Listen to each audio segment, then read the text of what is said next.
going on, everybody, and welcome back to the channel. Now today we've got the third T20 review between Sri Lanka and India, and India win the series 3-0. I mean, anyone could have told you that. I think anyone would have known what the end result was at the start of the series, but here we are with the result that we imagine. Look, it's been a hard trip. You know, it's been a hard couple months for Sri Lanka.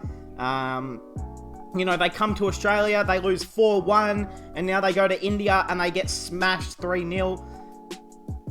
It's rough, but you have to think from Sri Lanka's point of view, you know, at least they get to play the best of the best before the T20 World Cup. They've come to Australia, they know the conditions, they've learnt how to bat and bowl now in Australia in 2022. I think they're going to be dangerous in the World Cup. I'm not saying that they will make it to a semi-final, but I think they could beat, you know, England. I hope they can beat England if they have to play them.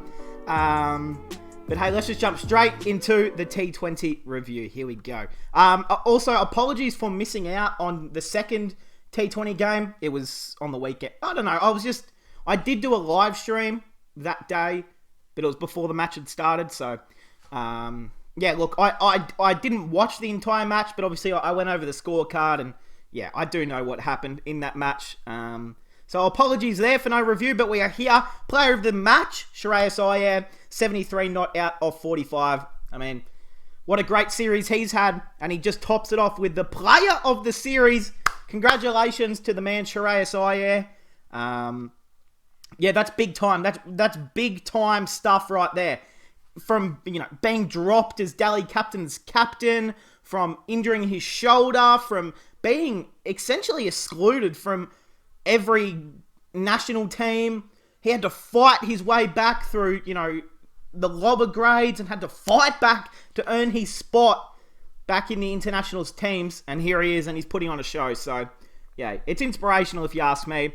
But yeah, let's jump into the skill card. Hey, Sri Lanka sent in to bat first Nissanka. Unfortunately, it hasn't been a great series for him. 1 for 10. I mean, that's almost as bad as you can get as an opener. This is probably the worst result for an opener, going out for a golden duck. Yeah, not great. Asalanka, I mean, again, he's always so inconsistent. He either scores 70 or he scores 4 off 6. So, yeah. Going for 4. Liange, or I think that's how you pronounce it, 9 off 19. Dinesh Chandimal, 22 off 27. This top order, this top 5 is just putrid. I mean, you cannot have a combined score of 5 from your top 3 and then not, like, you're just never going to win a T20 game, especially against India with your top order doing this. Chandimal, I mean, 22 runs is decent, but off 27 deliveries, not really. The runs did come from their skipper though, Dasun Shanaka. He's really the only batsman in this team that showed anything, if I'm going to be honest. 74 off 38, 9 fours, 2 sixes. He was really good. Played some really, really nice shots late off Harshal Patel, and hey, he looked the best batsman by a long way out there.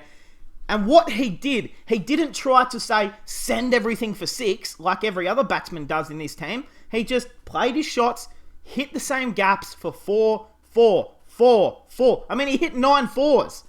He did that by just purely using the bowler and just putting it into gaps and getting 4. I mean, it just sometimes confuses me with the Sri Lankan team. You know, they go out there batting, and it feels like they're under pressure from the very first ball, which, of course, is credit to, you know, good bowling lineups such as India's. But, you know, Nissanka, this guy, Asalanka, Liang, like, you've just got to put in better efforts than that in the top order.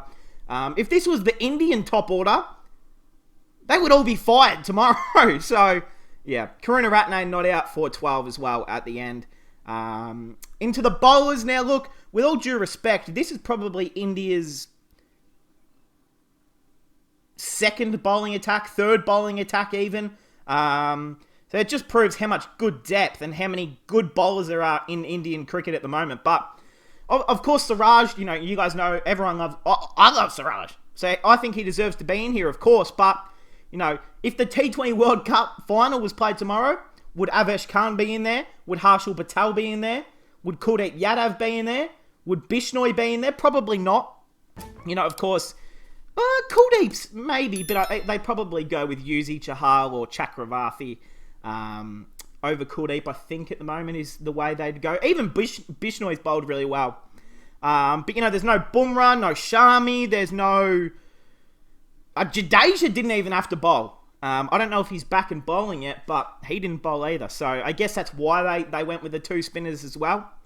But hey, look, unfortunately for Sri Lanka, it just hasn't been a great couple of months for them. You know, I'm sure they'll learn, they'll build as a group. They've had a lot of changes to this, you know, main core team over the last 3 to 5 years. So they're still rebuilding, they're still getting better. And, you know, there are a few players from Sri Lanka I really, really like. Fernando, the guy who wears the headband. He's got the old curly hair. He's tall. He swings it. He gets plenty of bounce. He's going to be a freak when he's older. I don't even know how old he is, but he's pretty good. I would like to see Avishka Fernando back into the Sri Lankan team.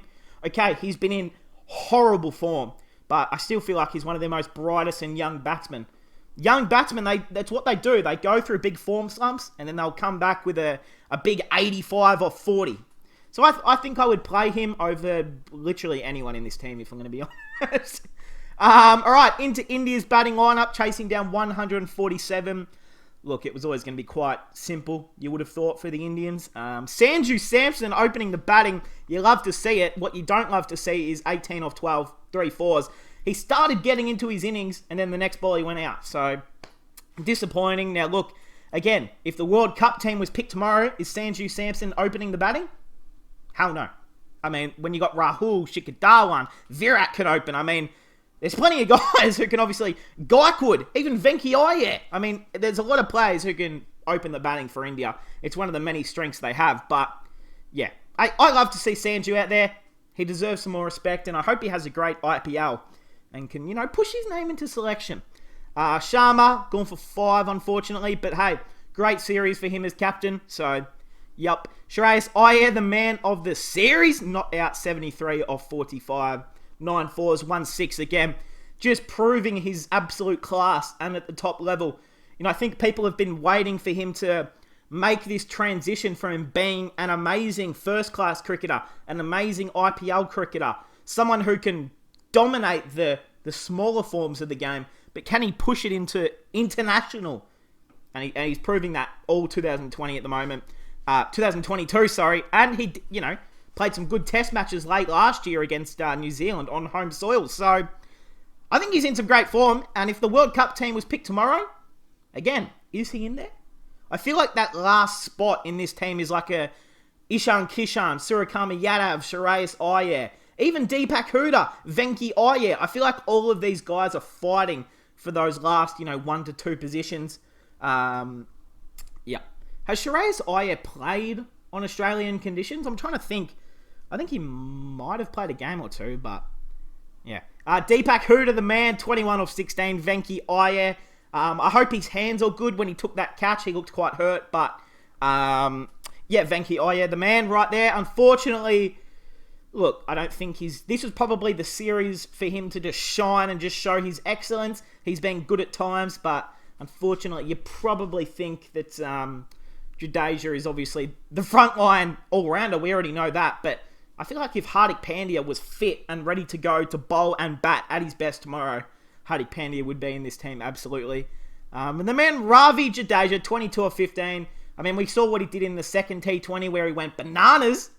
Then just, you know, finishes the innings off nicely. So, hey, pretty simple chase in the end for India. We'll go through the Sri Lankan bowlers. The man Fernando, none for 35 off 4. Chamira, 1 for 19 off 3. Kumara, 2 for 39 off 3.5. Karuna Ratne, 1 for 31 off 3.4. And Jeffrey Vandersay, none for 24 off 2.2. So, hey, that's going to do the review. Of course, we've got test matches coming up. Well, we're going to type that in. Hopefully, I'm just trying to make sure nothing leaks in my search. I'm trying to make sure there isn't any, you know, interesting stuff going on in my search bar. But this is next up for these two teams. 2 test matches. The 4th of March. That's when it starts. It's the same day that the Australia versus Pakistan series starts as well. So there is going to be cricket on cricket on cricket. And did I tell you? There's going to be cricket going on. So we're going to have 2 test matches and 2 test series going on at the exact same time to follow along with and make sure we're doing updates. So hey, if you guys love cricket, subscribe if you're new. That's going to cap it off, guys. India, 3-0.